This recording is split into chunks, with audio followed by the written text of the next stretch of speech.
Pregnancy को sustain करने के लिए बहुत से माइक्रोन्यूट्रिएंट्स, विटामिन्स, मिनरल्स की ज़रूरत पड़ती है, क्योंकि जब प्लेसेंटा फॉर्मेशन हो रहा होता है तो प्लेसेंटा फॉर्मेशन के लिए भी इम्पॉर्टेंट होता है। ये भी देखने को मिलता है कि इनिशियली आपने जब कंसीव किया, फर्स्ट हार्ट बीट बेबी की आती है और कुछ वीक्स बाद वो हार्ट बीट एकदम से खत्म हो जाती है। अगर आपकी यूट्रस तक ब्लड सप्लाई अच्छा नहीं जाएगा तो जो आपका प्लेसेंटा बन रहा है वो भी अच्छे से फॉर्म नहीं होता, उसके अंदर कोई ना कोई डिफेक्ट बनेगा, या फिर प्लेसेंटा एक बार बन भी गया, अटैचमेंट हो भी गई, तो उस बच्चे तक न्यूट्रिशन नहीं जा पा रहा होता है क्योंकि ब्लड सप्लाई ही अच्छा नहीं है।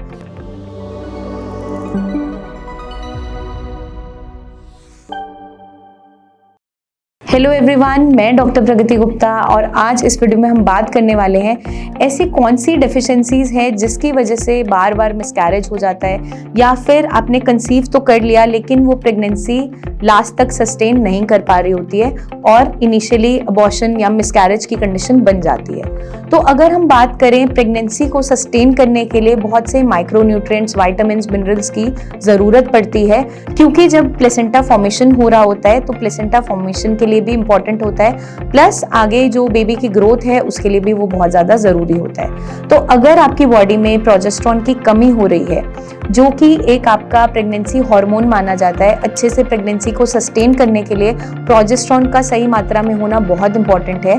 अगर प्रोजेस्टेरोन की डेफिशिएंसी बॉडी में हो रही होती है तो भी मिसकैरेज होने के चांसेस हो जाते हैं। तो आपने ये भी देखा होगा या सुना भी होगा, कुछ फीमेल्स में जहाँ थायराइड की हिस्ट्री रहती है, पीसीओडी से सफ़र कर रहे होते हैं या हार्मोनल इम्बैलेंस से ऑलरेडी सफ़र कर रही होती हैं, तो वहाँ पे जो गायनेक्स हैं, डॉक्टर क्या करती हैं, पेशेंट को एक आर्टिफिशियली प्रिपेयर्ड प्रोजेस्टेरोन का सपोर्ट भी लगाती हैं। कई बार वो टैबलेट या कैप्सूल फॉर्मेशन में होता है, कई बार इंजेक्टेबल्स पे भी रखा जाता है ताकि बार बार जो मिसकैरेज के चांसेस हैं उसे प्रिवेंट कर सकें।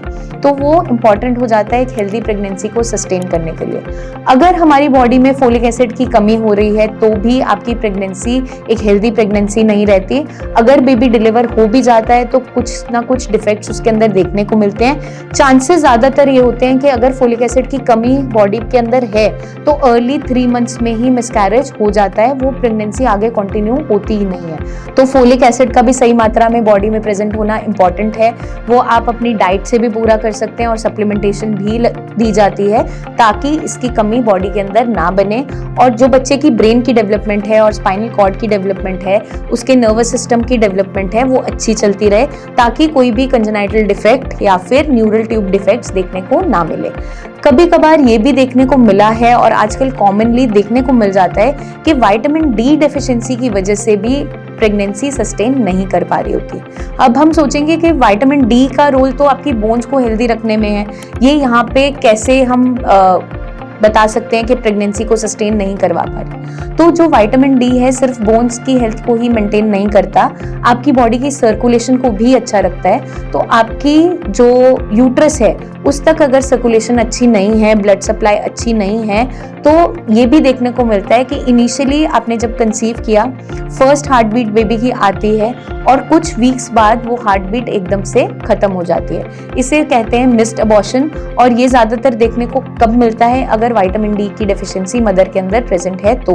इम्प्लांटेशनल फेलियर या फिर इजीली कंसीव नहीं हो पाना, या फिर जो कंसेप्शन हुआ है वो आगे चलकर मिसकैरेज हो जाना, ये विटामिन डी डेफिशिएंसी की वजह से देखने को मिल जाता है, क्योंकि विटामिन डी आपके हार्मोन्स को भी बैलेंस में रखता है। तो इसको भी सही मात्रा में होना ज़रूरी है, इसकी सही वैल्यू होना ज़रूरी है।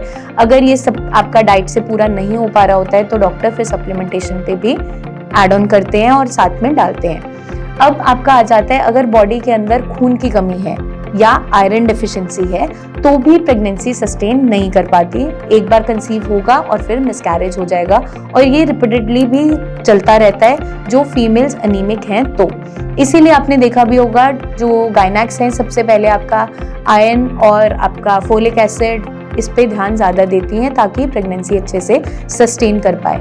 क्योंकि अगर आपकी यूट्रस तक ब्लड सप्लाई अच्छा नहीं जाएगा तो जो आपका प्लेसेंटा बन रहा है वो भी अच्छे से फॉर्म नहीं होता, उसके अंदर कोई ना कोई डिफेक्ट बनेगा, या फिर प्लेसेंटा एक बार बन भी गया, अटैचमेंट हो भी गई, तो उस बच्चे तक न्यूट्रिशन नहीं जा पा रहा होता है क्योंकि ब्लड सप्लाई ही अच्छा नहीं है। आयरन डेफिशिएंसी की वजह से ये देखने को मिल जाता है। तो हम इसे पूरा कैसे कर सकते हैं? आयरन एनरिच्ड फूड आइटम्स का इंटेक करते हुए, जैसे आपका चुकंदर हो गया, पालक हो गया, गुड़ हो गया, ये काफ़ी ज़्यादा आयरन एनरिच्ड है। इवन आपका जो खजूर है वो भी आयरन एनरिच्ड होता है। तो जिनमें भी फीमेल्स में खून की कमी है या आयरन की डेफिशिएंसी है, उन्हें इस तरीके का डाइट लेने के लिए कहा जाता है। अगर हमारी डाइट से चीज़ें पूरी नहीं हो रही होती है, जैसे हम आपको पहले से ही बता रहे हैं, तो सप्लीमेंटेशन लेना भी इम्पॉर्टेंट हो जाता है। इसलिए हमें चीज़ों को ध्यान में रखते हुए काम करना है।